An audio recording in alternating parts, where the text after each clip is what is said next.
Hello students, how are you? I think you are very fine. पिछले classes में हम लोगों ने वेक्टर्स के बारे में पढ़ा था। वेक्टर्स के टाइप्स के बारे में हमने पढ़ा कि वेक्टर कितने वैरायटीज का होता है। आशा करता हूं कि आप उसके सारे डिफरेंट वैरायटीज़ को जान गए होंगे।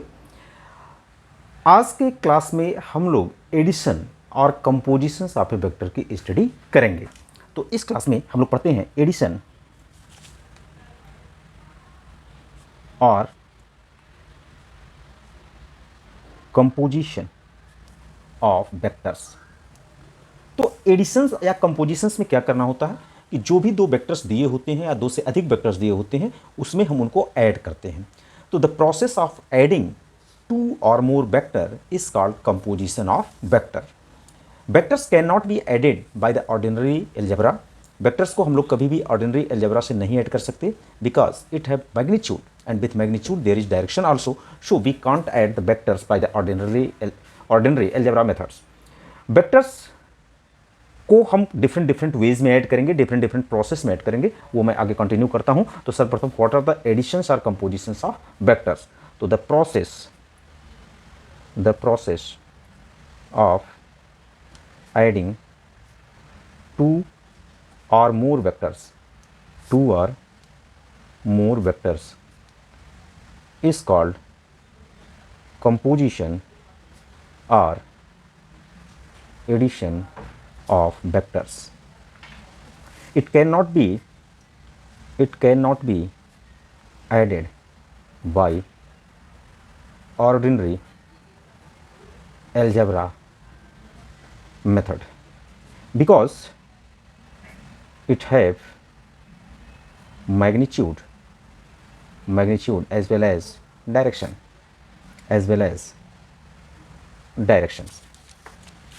So how many types of vector additions here?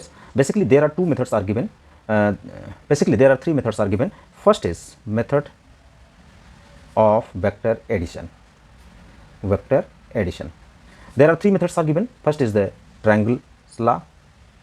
triangles law of vector addition. Second is parallelograms laws of vector addition, and third method is polygon law of vector addition. तो सर्वप्रथम हम लोग discuss करेंगे what is the triangles law of vector additions. तो first method हम लोग start करते हैं triangles law of vector addition। तो बच्चों सपोज कर लेते हैं एक वेक्टर ए है और दूसरा वेक्टर क्या है, बी है, जो मैग्नीट्यूड और डायरेक्शन के साथ आपको यहां रिप्रेजेंट किया गया है। अगर हम वेक्टर ए को बी के साथ ऐड करना चाहते हैं then what is the process by adding these two vectors by the triangles law. तो इस मेथड में हम क्या करते हैं कि सबसे पहले वेक्टर ए को जिस डायरेक्शन में और जिस मैग्नीट्यूड के साथ है एक जगह हम इस तरह से इसको क्या कर लेते हैं, ड्रा कर लेते हैं। अब वेक्टर का टेल यहां हुआ, वेक्टर का हेड यहां हुआ, जिस डायरेक्शन में वेक्टर ए दिया हुआ है इसी डायरेक्शन में हमने वेक्टर ए को ड्रा कर लिया। अब जिस डायरेक्शन में वेक्टर बी दिया हुआ है उसी डायरेक्शन में वेक्टर बी को वेक्टर ए के हेड से ड्रा करते हैं, क्योंकि ट्रायंगल्स लॉ में क्या करना है कि वेक्टर ए के हेड से वेक्टर बी को उसी मैग्नीट्यूड और डायरेक्शन के साथ हमें क्या करना होगा, ऐड करना होगा। इसके बाद इन दोनों का सम कितना आया उसका रिजल्टेंट जो होगा वह वेक्टर ए के टेल से वेक्टर बी के हेड को ज्वाइन करने से जो आपको वेक्टर मिलेगा, this represent the sum of vector A and B which is represented by the resultant vector R and B, right? When two vectors are represented by the two sides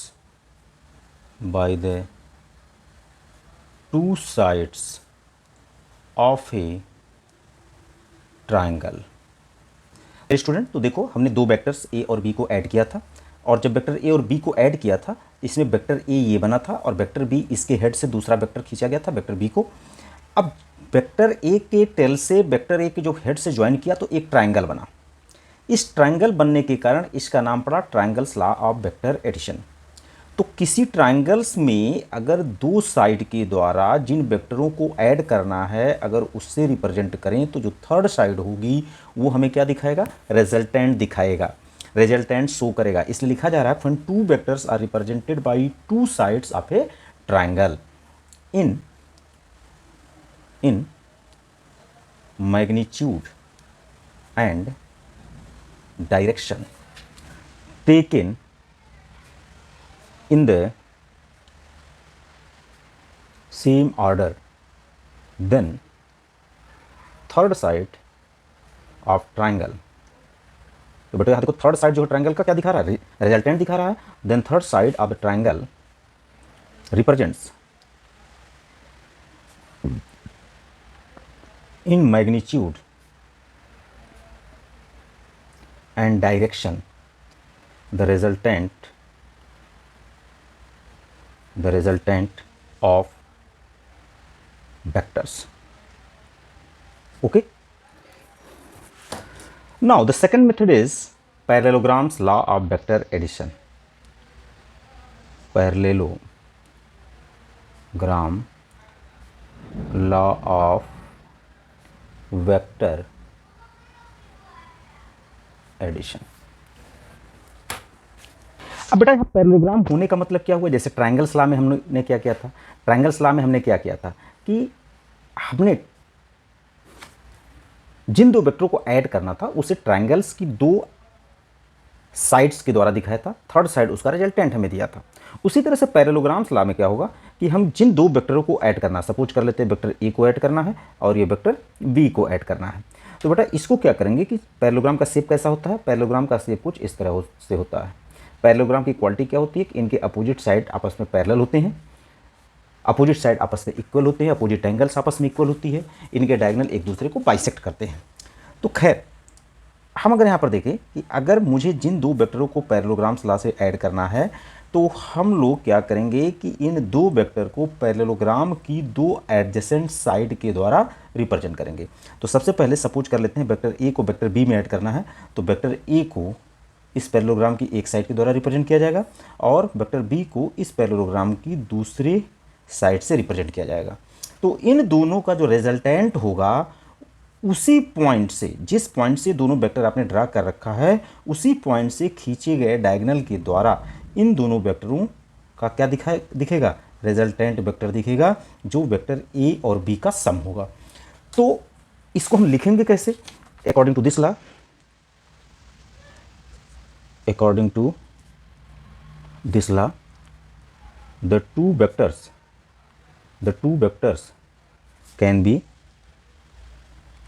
represented both in magnitude and direction by the adjacent side of parallelogram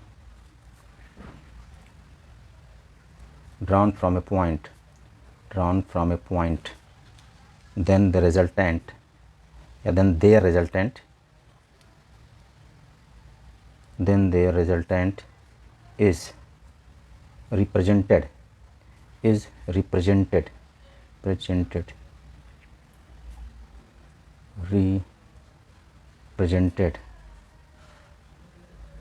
both in magnitude and direction by the diagonal of parallelogram passing through that point. Okay, now the third one is Polygon's law of vector addition. Polygon's law of vector addition.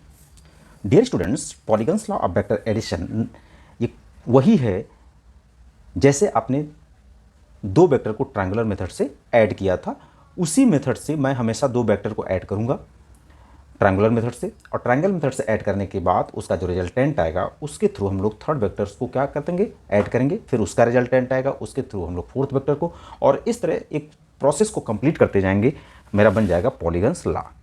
या मैं ऐसे कह सकता हूँ, जब इसको define करना होगा तो हम लोग कहेंगे कि अगर मैं जिन भी वेक्टरों को ऐड करना हो उसे एक पॉलीगन के साइड के द्वारा रिप्रेजेंट करें, तो उन सारे वेक्टर्स का एडिशन जो होगा स्टार्टिंग वेक्टर के टेल से फाइनल वेक्टर के हेड को मिलाने वाला जो साइड होगा, that gives the resultant of all the vectors. Okay, तो इसके अनुसार हम क्या कह सकते हैं, according to this law, if a number of vectors represented both in magnitude